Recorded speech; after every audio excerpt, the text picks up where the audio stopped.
weeks had the opportunity to meet 3 Metro Detroit authors who have published their first books. Darrious Hilmon, the author of 5 Dimes, Ethel Wasser, author of Baboon Man, What's a Mother to Do, and Dr. Wendell Scales, author of 9½ Couples. Darrious Hilmon's lively debut, 5 Dimes, is sexy, fun, and right on the mark with a colorful cast of characters. 5 young friends who've got each other's backs and no matter what happens, are always in each other's hearts. I am born and raised in Detroit, been here most of my life. A fabulous fan of the city, and I think that shows in the novel. Currently, in addition to being a writer, which I've been all of my life, I'm just starting to get paid for it now, I work in marketing and public relations. I'm a consultant for local and national clients. I've kept journals since 6th grade. As a child, I had a lisp and a stutter. I was an extremely quiet child, and I did a lot of watching. I was a voyeur on the lives of my family and my friends. So right around my 30th birthday, I took out all of my journals, personally bound and determined not to take the same baggage into my 30s. And after a week of reading my life's drama, realizing that although my co-stars changed, the mistakes I was making, the same insecurities, the same fears, the same human frailties were reappearing over and over throughout my life, I said, wow, not only do I have a lot of work to do, but I can't be the only one dealing with these issues. You know, I'm thinking I'm an otherwise intelligent guy. I have a degree from U of M. I'm thinking it gave me that, so I know I have good sense, and yet I'm still making the same mistakes. 5 Dimes was born from that. It was not, I've been writing all my life, so it wasn't a need to write a book. It was a need to fix myself or to improve myself, and 5 Dimes came from my realization that these are universal themes that we all deal with, and I may have something unique to say about them. It's not a series. It was my debut. When I wrote the book, my intention was to create a sequel because these characters just spoke to me. And then I stepped away from that. But now the response I'm getting from readers and emails, I will have to return to these characters, but my second book is not a sequel. I'm with Penguin. They were kind enough to give me a 2-book deal, so I do have the good fortune that many writers don't get, of not having to be so concerned about initial numbers. I get to focus more on being creative and just having fun and just letting the book find its own audience. So I'm fortunate in the sense that I get to just move on to the second book and continue to be creative. At some point we'll have to have a conversation about the numbers, I'm sure. But right now Penguin has just really embraced me. They're really being supportive, and I know I'm fortunate. I've spoken with a lot of writers who have horror stories that you could write a book about. But I have a good relationship with my editor, a good relationship with Penguin. They know what they're doing, and I feel very safe and protected in their hands. I'm currently working on my second novel, so it's an interesting balancing act. But I keep going back to writing the 5 Dimes, and I call them the 5 Dimes, the 5 lead characters. It was the best year of my life, and I think my real life friends were a little jealous of Danny, Georgia, Celeste, Casey, and Rachel, the 5 leads in the book, because I would spend a lot of time with them. They were important to me, and I find myself, I'm not crazy, I know that much, but I do find myself going back, wondering how their lives would be, because they were so three-dimensional and so real to me. I really like those characters, and I tell writers, I'm starting a 10-city tour, and I was in Atlanta just this past weekend, and I met wonderful young writers, and I just tell them, enjoy this first process, keep it as private for as long as you can, because the second book is different. It's like a different child, but that first child, there's a special relationship, and it is unlike anything I've ever experienced in my life. Mrs. Handelman in high school, at Kettering High School, east side of Detroit, she gave me my love of Shakespeare, and she was the first teacher who graded on a curve. There were no such thing as straight A's and B's. I used to think it's just how you feel, that's what grade you're giving us. But she really graded on the curve, and she really just spoke to me. And she really said, you have a gift. You love the language. Just learn the language better. And she would stop me when I said idea. She said, no, that word is idea. But she respected me enough to be really frank with me. And that was the first time in my life that anyone had done that. And she was part of the reason I went to Michigan, and a lot of the reason why I'm a writer today. One of my other teachers, Miss Fuller, in elementary school at Jones, gave me my first book. She brought it to my house, as a matter of fact, during the summer. And it was To Kill a Mockingbird. And I remember reading that book, and to this day it still affects me. So those 2 women have profound and continue to have a profound effect on my life, which is why I respect teachers so much, and I'm not one, because to do it well you have someone's life in your hand, and thankfully they did a great job with mine. They really protected it. I invite everyone to read the novel. It's a great novel. It's not Moby Dick. That was not my intention, but it's a great story of 5 real people. You'll get a kick. I think Metro Detroiters will get a kick out of some of the local sites that are incorporated. I kind of think Detroit is the 6th character of Metro Detroit. So I invite them to read the book and then visit me on my website. I'd love to hear what they think. Ethel Wasser tells the story of her son Sam's journey to Tanzania to research the threatened baboon population through his letters from 1973 through 1998. Her book, The Baboon Man, What's a Mother to Do, is an absorbing personal narrative informed by a love of life and all living creatures. I'm a resident of Southfield, Michigan. I'm very proud to see this beautiful library, and I love it here. The book I wrote is about my son, Sam Wasser. Sam was a student at Michigan State, and he studied zoology and animal behavior because he was going to go to vet school. And then one of the professors at the school said there was an opportunity for some students to go to the Kenya Park in Nairobi to do a study of wild lions, of the lions in the wild, actually. Well, he was selected. We had to pay for it, and he went there for 3 months. And when he came home, he was an entirely different person. He had a black beard, he had on sandals, and a shirt that was multicolored, and he said, "I'm not a 9-to-5 person, and I want to do research on animals." At that time, he was there for 3 months, and he came back. And he goes back and forth to Africa. He lives in Seattle, actually. And at one of the periods that he went, he was going to be there for 13 months. And I thought, I can't be away from him for 13 months. And so he put a bug in our ears and told us what kind of medication to take and all this. And we went there for 3 weeks. It was the most wonderful, enriching experience I've ever had. We had our own guide, and I was in the Land Rover all the time, except the one time that we were out in the bush. Our guide went to get the car, the Land Rover, to bring us back.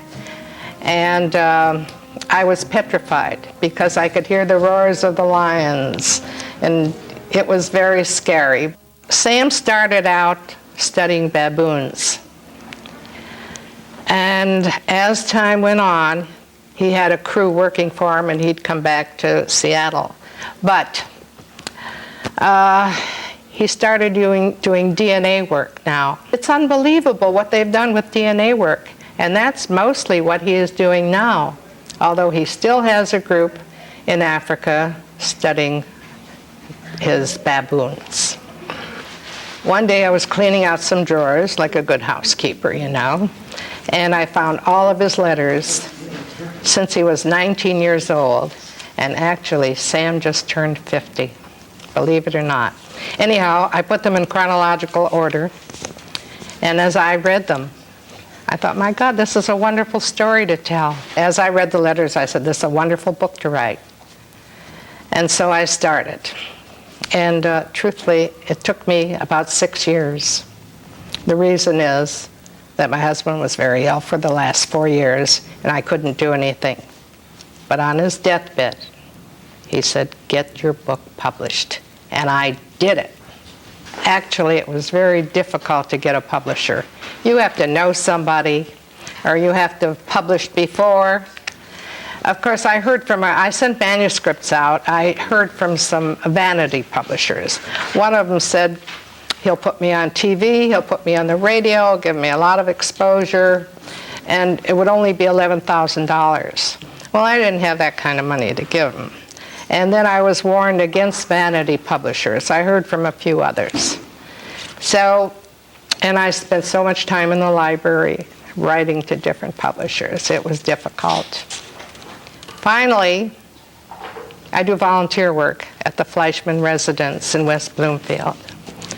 And the administrator and the rabbi wrote a book on religion. And I went in the office there and I said, Margot, who was your editor? Or publisher, really. And she told me, and I called this gentleman. He came to my home, and I buzzed him in, and he was walking in with a briefcase and singing. And he walked in, introduced himself, and he had the most beautiful English accent I've ever heard. And his name was Joe Louis, but not the fighter. That's how I got a publisher, but I had to pay. I didn't take it to any of the bookstores because they wanted a lot of money from me. Yeah, well, they were going to take 40%. Anyhow, I thought, well, I'm going to try and promote the book myself. And I have. And I've had things written in the papers about it. He knew I was writing a book, and I was afraid to send it to him because he doesn't like a lot of hoopla. Although he's been, well, I sent it. And he sent me back a letter and said, Mother, I'm so proud of you. How could you remember all of those things? And I was delighted. I'm very proud of him. First-time novelist Wendell Scales has written a remarkable novel about how communicating your true feelings can help a troubled relationship. Native of Detroit, been here all my life, went to school in Detroit Public Schools as well as Wayne State University and University of Detroit. As a dentist, you have to work with patients, and as you know, because W.C. Fields made lots of movies about dentists, and we were always drunk in the comics, patients come in and they're afraid and they're scared. And one of the things that happened when I was practicing is that I noticed real early on, about 26, 27 years ago, that, patients wouldn't show up if they felt uncomfortable. So I had to figure out some kind of way of making them comfortable. Little by little, I started taking a lot of psychology classes, a lot of seminars, things, went to different parts of the country to take them. And I started getting kind of a knack for asking questions. I found that if you just ask the right question, you can get an answer or a response. And so what happens, I started talking to patients, how are you doing today? What's happening? And then all of a sudden, well, this happened and that happened and everything else. Patients will not allow you to work on them if they're not feeling good. You touch them and they jump. They can be numb as they want to be, and they just will react horribly. So I got to the point where I could talk to them very quickly, get them relaxed, get them comfortable so that I could go ahead and work. After a while, I got to the point where they wanted to talk more than they wanted me to do the work. And so I thought about it. I said, it might not be a bad idea for me to write a book about the fact that people just don't open up, because most of the conversations revolved around what was going on in their life with either a spouse, boyfriend, girlfriend, teacher, whatever. And I said, well, have you talked to them about the situation? Well, kind of. I said, well, what do you mean kind of? Well, did you tell them exactly what was going on? Well, no, I haven't. And so after hearing that for the last 20-some-odd years, I said, I think I'm going to go ahead and write a book. And that's how the book came about. I started out at school being an artist. And my mother told me it would be a good idea for me to be a dentist because my brother, who was an artist, wasn't making any money. He went back to law school. So to unwind, I do sculptures. I build miniature houses. Right now I'm working on a New Orleans cat house, for lack of a better word, with sporting men and the ladies that they have there. And I paint. I do theme boxes, and they're boxes that you can open up, and inside there's a theme going on. So I do a lot of little things like that. This is the first book. As a matter of fact, there are 3 books, because when like all first-time novelists, I wrote 600 pages of the book, and the editor said, we're going to cut this into 3. So this is 1. I've got 2 more sitting at home. The book is about relationships, and it's about the consequences that occur as a result of people not opening up and expressing their true feelings to one another. It is an outgrowth of me being concerned about my patients and being able to assess what's going on in their lives and ask them questions that'll help them to get to the next level. Well, there are 9 couples in the book that talk about various things: menopause, impotency, infidelity, gender issues, and things of that sort. And the half couple is the psychiatrist who has lost his wife at a pretty early age, and he is trying to make amends with her for something that he did to her a long time ago that was wrong. And so it's like a confessional that he has, but instead of telling his story directly, he uses the couples to tell it indirectly. It's a different type of book. It's not your usual cookie-cutter novel of any sort. Probably the most difficult thing for a writer to do is to get published. It's a long process. You have to convince people that you're right for you and everything. And basically what happens is that nowadays the publishers do not want to invest in an unknown. They just don't want to risk the money because they make very little money off of most of their writers. If they get a Gresham or they get a Crichton or they get another large author, they make tons of money off of them. The rest of the people are just there to fill in the space. What I did is that I started my own publishing company, fortunate enough to start that up, and little by little I learned about the publishing industry, and after a year, that's when I finally got into publishing. I have a small press. It's a little different than being self-published. Usually when you self-publish, you'll go to a vanity publisher who will throw the book together for you, do very little editing, charge you a lot of money, and now you're self-published. Usually comes out in paperback, and it's not up to the standards of the industry.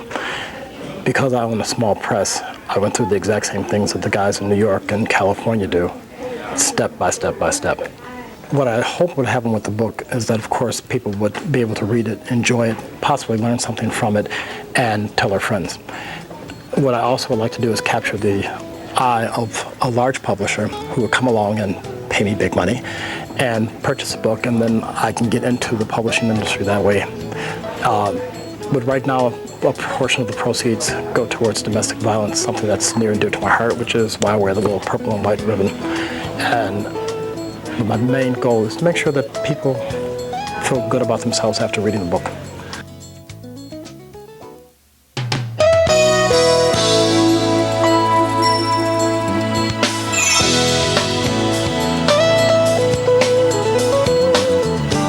I've always been interested in antiques since I was 8 years old. I got a Victorian dollhouse for Christmas. That's what sort of started the ball rolling.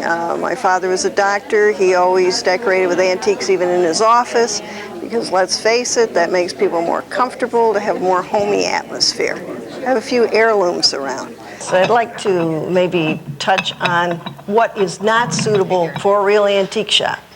You know, a lot of these mall situations, which are on the wane, have been adding crafts, new crafts, and or flea market kind of collectibles. This does not go over well in an antique shop for a very practical reason. If you have a gorgeous, very expensive, say, bronze statue, or you had a Handel gorgeous lamp, and you have match cars next to it, those little cars that children collect, it is going to be a good meld there at all. So we suggest, we very nicely tell people when the flea markets are open and send them there, which is more appropriate. That's right, I'm Bonnie Mearin, and I own the White Elephant Antique Shop in Royal Oak, the oldest antique shop in the entire area. It's been there in the same spot since 1940 on 11 Mile, 4 blocks east of Woodward on the north side. So come over and see me. As you'll see, we're really a harmless group. We want to remember the fact that the slow economy has affected the antique business price-wise, so it is more of a buyer's market. So just be alert to that. But still, we wanted to train you all to be able to buy more wisely, perhaps. But let's see what we have tonight. Hi. Hi. What is your name? Judy Keene. Judy Keene? Yeah. Well, Judy, you have a little child stove here, I see. Yes. Let's turn it around for the folks. Can you see this all right? You see we have 2 burners and a little shelf. Here's a little oven. All right. This one is by the Metalware Corporation. Now, this would be from the 1920s. And at that time, you know, this was the style of stove that some of us at this age would have had a grandmother that cooked on this type of stove from this era. Now, if we say it once, we could say it 100 times a night. Condition, condition, condition, correct? All right. Is this in good condition? Not really. It would only be what we would call fair condition. All right, we have a lot of sort of a rusty corrosion situation going on here. This could probably be cleaned with a little metal cleaner. I would try that. Some, chrome cleaner, something like that. But not on the paint. The paint, if anything, just to try to clean it or pep it up, I would use a little end dust. Not to plug the product, but I don't know any other way to describe the compound or whatever they use that gives a nice sheen to some of these painted items. Otherwise, that's all you can do, and you have to sell it as is. Now, did you intend to keep it or sell it, or what was your intention? To keep it. To keep it. All right, so that's all you do. But you're curious as to what it's worth, correct? Right. All right. I would not pay premium to an insurance company every year to insure this. No. But if this were in perfect condition, it would probably go in an antique shop for about $250. All right? There are a lot of toy collectors out there. So remember that's a pretty hot thing. I forgot to tell Mike that yes, toys are very strong. The earlier the better, and the condition great, the better. But there's also an interest in these 50s robots that worked with batteries. So remember that too. All right, so that's the price that, if it was in perfect condition, what an antique shop or a show might charge for it and what you could insure it for. Now, if you went to resell this in this condition, though, probably it would only bring you maybe $65, $75. Okay? Thank you for bringing it in. Thank you. Now, over here we have Hi, good evening. I'm Barbara Miller. Barbara. I've All got right. 2 items in tonight. Very good. Could do. All right, what's the first one? This is a powder horn. Yes, indeed. I think it's quite old. All right, now, there's a little problem with vernacular here. It is for powder, for black powder, boom, explosion, for guns. Now, but this would be called a powder flask. The reason being that it isn't made of natural horn from an animal. A powder horn should be made from a horn, okay? Everything seems to be there. It has a very nice little design. It's leather with a nice design of a hare, a rabbit.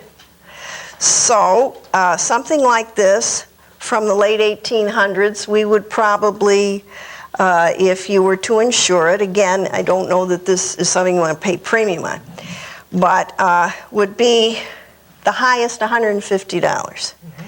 If you went to resell it, again, I'm thinking in the 65, 75 bracket again. I thank you for bringing it. Then we have another item.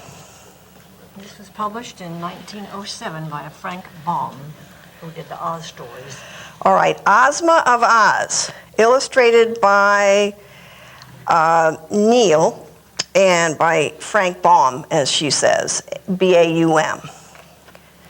Now, when we get into anything made of paper, and that certainly includes books, then we get almost paranoid in regards to condition, because paper should be just like it came off the press.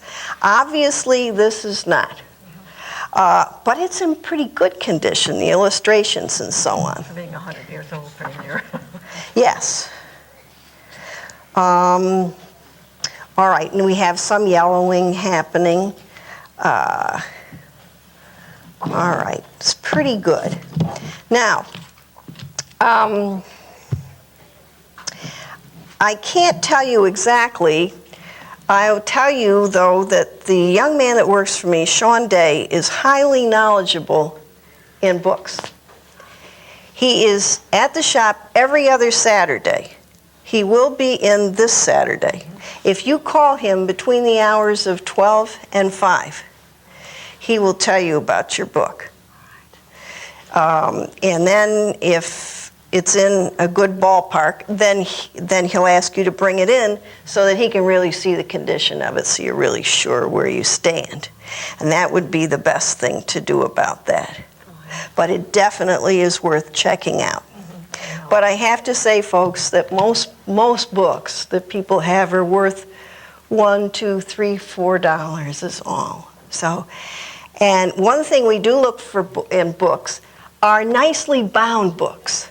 A lot of people, unfortunately, are not too concerned with the content, but they do want to have a beautiful look to the books that they have on their shelves. If they've added a library to the house, decorators look for them. They have nice leather binding or pretty colorful bindings.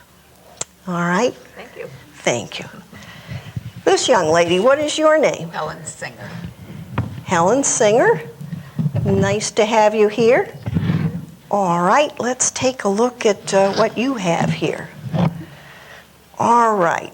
Now, Helen, where did you obtain this? A friend. A friend? Gave it to me, yes. Friend gave it to you. Okay. Helen, it's a very nice centerpiece bowl. These Amari patterns are very, very popular today. 4 centerpieces. Also the big charger plates. When we say a charger plate, we mean something that's about the size of what a lot of you gals would call a round chop plate as part of your dinnerware set. Well, some of these big charger plates, say an Amari one, is very nice to display. Put on a plate stand and some importance in your home. But not this one. It's in beautiful condition. We can't fight that. But it's not old. It's really not an old piece. You know, some people have the misconception that in our business, old is 30, 40 years. Technically, an antique's supposed to be 100 years old. There are things from the 20s and 30s and even the 50s that have picked up, but not this new, all right? So it's just a used pretty item now. Pretty. It is. Now, we Now, have... my bags are packed. I'm going on a trip around the world with all my, you know, you're going to tell me it's worth $100,000. You think? I got antique roaches. Oh, boy. Let's hope so. Well, now this is a little different story. This is a very nice piece. It is a French piece. The mark we would have to look up, but it is an older piece. It's all enameled. The technique is called champleve. It's something like cloisonne, but it doesn't have the copper wires between it. All this enamel work has to be put on by hand. So therefore, it would be a fairly expensive piece. So on this sort of thing, let us evaluate this for insurance purposes for about $375. So less than half of that is what you would expect to sell it for. All right? And if you need to have that mark researched, then come on in the shop with it and it'll take us a while, all right? Thank you. And you are? Allegra Howard. Allegra Howard? Yes. All right, Allegra, and you have a little lady's wristwatch there? Yes, I do. All right. Okay, let's see what we have. It's a Hamilton. Now, Hamilton is a very good timepiece. And is it running? It runs and it stops. Ooh, Yeah. feels like it's overwound to me. Nothing's happening and I'm pushing forward and it won't move. So, of course, it's going to depend a lot on what a watchman finds out when he opens it up and tries to fix it. It may need just cleaning and some problem with the hand, but the stem, but crystal is a little bit scratched, but they can polish those out. That isn't a big issue. Now it has little diamonds. It has 1, 2, 3, 4, 5, 6, 7, 8 on each end. It's a platinum case. And a platinum case. White gold band. And a white gold band. All right. Now, even though this is a white gold band, it isn't the most interesting band in the world. And many times what people do is they start saving and buying a band that they can have a little diamond put in, so they wind up with a whole band of diamonds. And then you really have an impressive piece, an heirloom piece for yourself. So we have some things going for it. It has some little diamonds. It is set in platinum, which is the most expensive metal. And the name Hamilton, so we have those three things going for it. As I say, the band, even though it's a metal, it's good metal, it's not that interesting. But I can see this. If I were you, I would never sell it. I would try to build it, as I say, as an heirloom. What were you going to do with it, or how did you get it? I inherited it from an aunt. Inherited it from your aunt? Yes, okay. Well, you probably would never want to sell it then, from that standpoint. As it stands now, it probably would be worth about $250. That's $250. But you get your band going, you know, little at a time, so it's not a big expense to you because it's done gradually. Then you'll wind up with a $4,000 or $5,000 watch and band. Now, wouldn't that be better? That would be better, yes. All right. Thanks so much. And obviously get it working. And you are? Mary Farmer. Mary Farmer. All right, Mary, what do you have for us today? Okay. Oh, lovely. We have a bracelet, and it has a cameo. Now, this is a natural shell cameo. You know, we can use other things to cameo, onyx and turquoise and coral, but this is the thing we associate with Italy, is the main thing for cameos, which is natural shell. Now, what this is I would say that this is a pin, or a brooch if you prefer the term, that has been made into a bracelet. It was a large brooch. As you know, in the Victorian era, they were worn at the neck with the high collars that were boned. And then later we started to put them to the left side. Okay. And on blazers then just 10 years ago. Now, right now, people aren't wearing blazers that much and putting pins on things, so the pin market is a little quiet. But for whatever reason, someone has made this into a bracelet. Now, can you shed any light on that? It belonged to my mother. And, Your mother? Okay. And she just gave it to me Mm-hmm. and said she used to wear it. She didn't say. But did she ever say that she had it altered in any way? No. she Well, didn't then say. she must have bought it altered. But, you know, commercially, they would never attach it this way. So that's my thought on that. I don't see any gold marks on it. Do you know if it has any? Did you ever notice anything? No, I've never seen it. I know it's very fragile. Let's see if I can get it. Well, I don't see anything, but let's do it two ways because we're trying to speed things up. Let's do it two ways. If it were gold, then we would want to have something for the gold content. It's very thin, though. Let's assume it is not gold. And that we have this natural shell cameo. Let us say perhaps, about 200 or so. retail, replacement, insurance value. It's all the same term.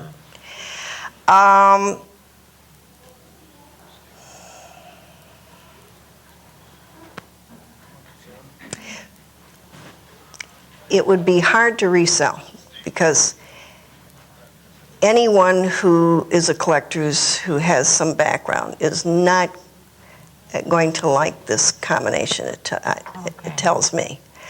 So the Cameo itself was probably made in the 20s. Okay. And when they altered it, I don't know. Okay. So that's that. All right, then we have a Nippon piece. We know this without even looking, and sure enough, that says Nippon. Now, it's a scenic Nippon vase if you prefer, with 2 handles, classic style. Nippon, the early name for Japan, and this ware was made for the market over here. They wouldn't use this type of object over there. This is our people telling them what we like. Now, but it's all hand painted. And this is from about circa 1900, 10 years in either direction, in other words. So, in that case, we would value it probably at about $250, and you would receive less than half of that should you wish to resell it. All right. Hello there. Hello, And your name is? Marjorie Patton. Marjorie Patton. All right, Marjorie. Here we have a piece of pottery.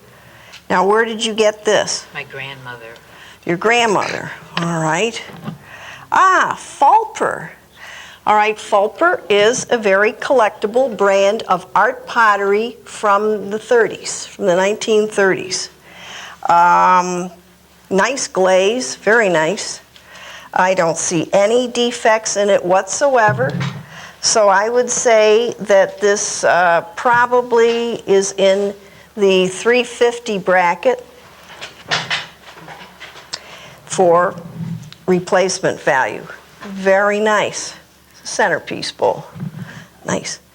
Remember that Roseville, Rookwood are still, and Weller are still very sought after. Check your basement, see if you have any. And you are? Wendy Cammon. Wendy Cammon. All right, Wendy. These are both from my husband's grandmother. Your husband's grandfather. All right.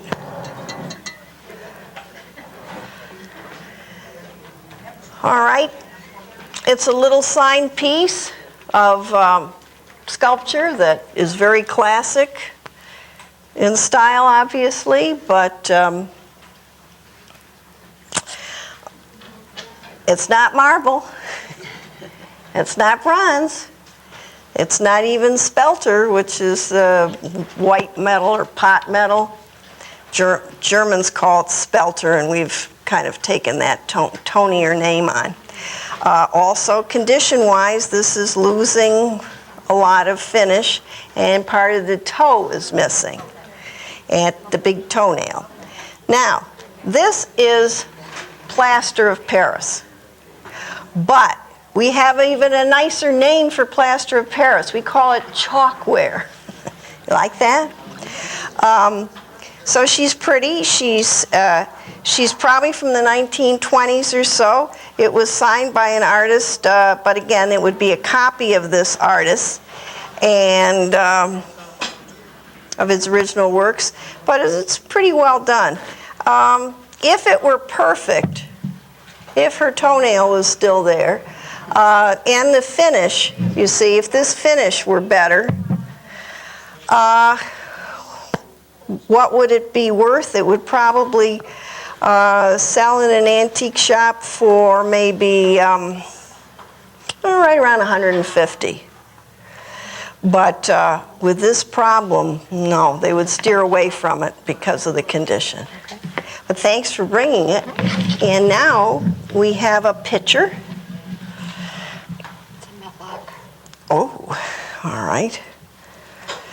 All right. Villeroy and Bosch, German, the same as Metlock Company, has some German sayings on it. I don't see anything, ooh, well, there's a little bit of a chip. It's been colored in, but it's still there. The collectors watch those things very intently. Now, we even have a suggestion of the bark of trees, even a face looming through there. See here, we have a little face showing through. Very nice. Then we have the harvest here. We have a classical harvest scene on the front.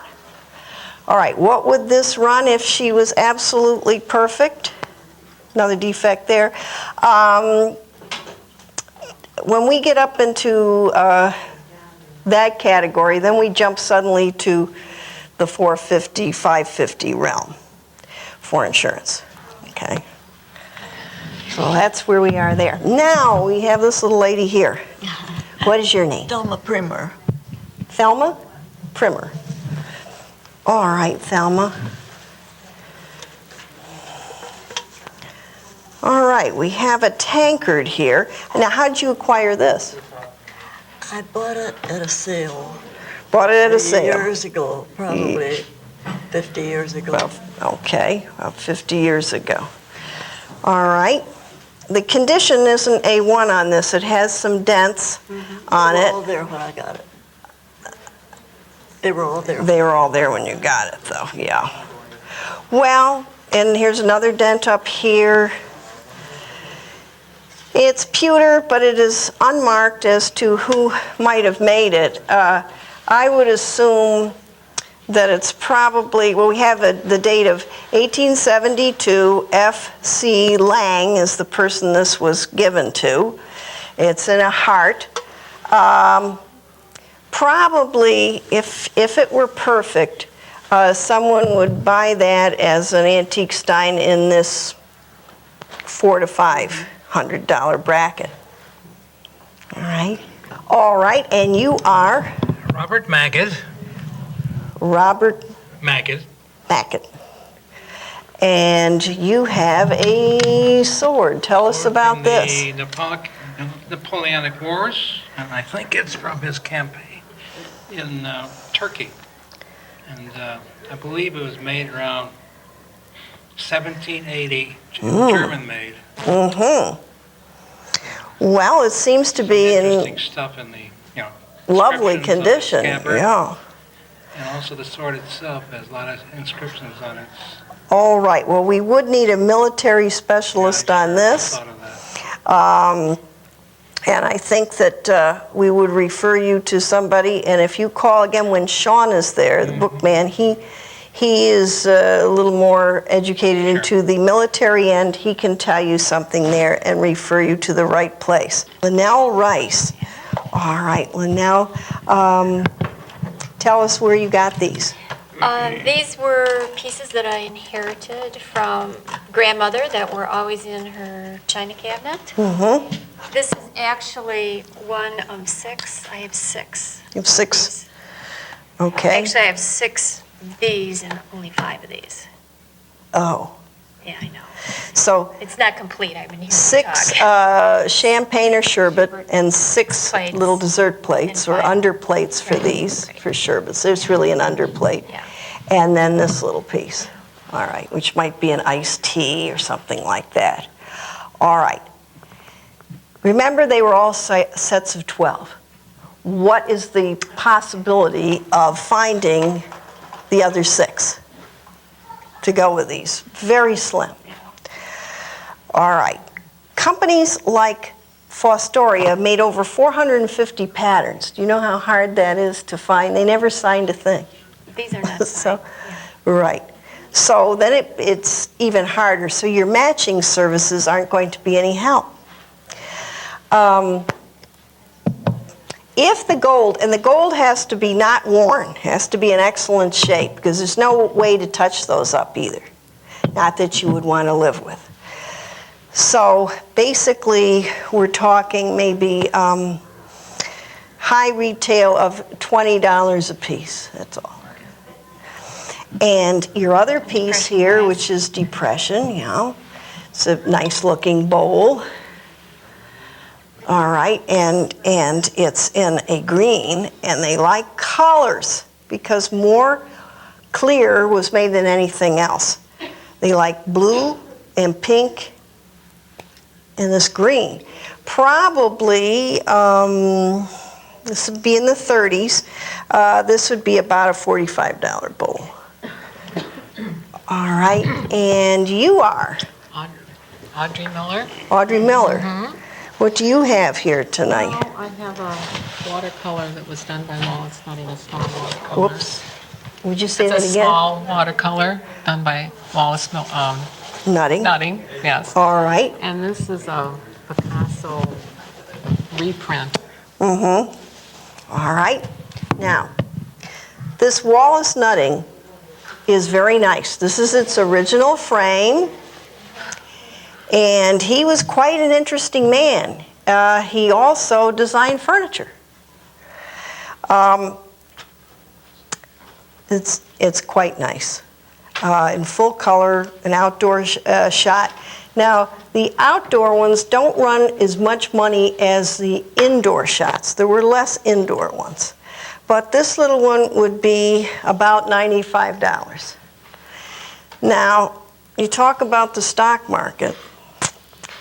$95 is a lot better than the big investment that they made back at Marshall Fields way back for 65 cents. The price tag is still on there. All right. All right, but I thank you very much. Well, we did it again, and we did it right on time. Thank you very much.